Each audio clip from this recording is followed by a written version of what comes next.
on to the jeté, I'm going to look at the jeté over.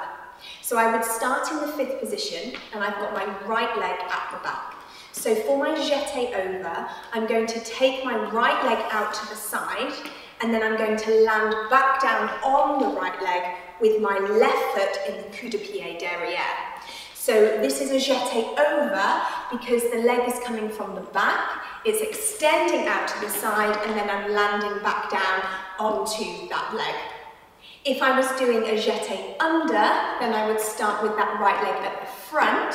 It's also going to brush out to the side, but then it's going to come behind and I will finish in the coup de pied devant. So for these jetés, you have to remember not to travel from side to side.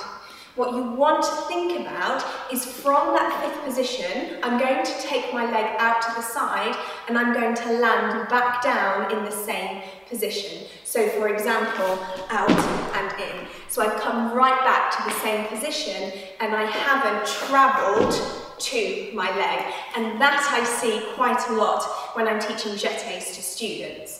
So it can be really helpful if you've got a little mark on the floor that you can stand on in the 5th position and then have a check that you've come back down to that same position again at the end of the jeté.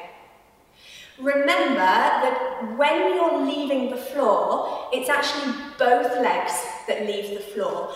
Don't just put all your energy into the leg that's shooting out to the side. Otherwise you end up with a jeté that looks a bit like this, so one just cuts in onto the other leg.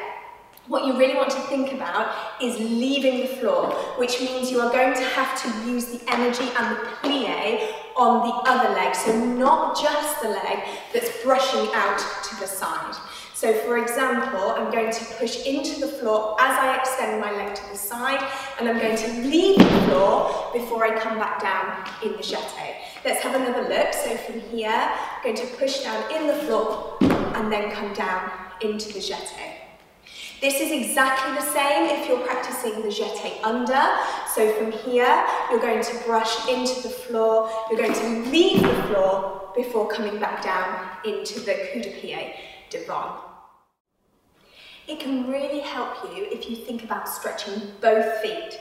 So most students are able to stretch this foot that's going out to the side, but they're unable to stretch the underneath foot. So you really want to stretch the underneath foot as well, because that's going to help you to get up in the air.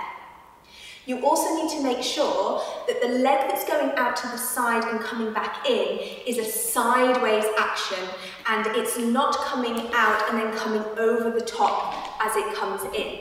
Just like when you're closing from your battement jetés, you're coming out and closing in from the side, you need to do the same thing when you're closing for your jeté. So it's going to come straight out and cut back underneath you. Make sure that your leg is adequately placed in the coup de pied position. A lot of the time, students take the coup de pied way too high up the leg. So when they do the jeté, the leg comes all the way up. It's either at the back of the calf, or if they're doing their jeté under, it comes too high up the leg here. It should be just above the ankle bone, either with the jeté over or with the jeté under. So make sure that you are really accurate with the placement of that coup de pied in your jetés. Thank you for watching. I will be sharing my new video for you next Thursday morning. Please do comment below if you have any thoughts or questions, and I look forward to seeing you next week. Thank you for watching, and I hope that you have found this video useful. If you haven't already subscribed to my channel, then you can subscribe by clicking the icon below. The full-length videos can be found at my website, tipsonballettechnique.com. You can also choose your next video by clicking from the selection here. Thank you, and I hope to see you soon.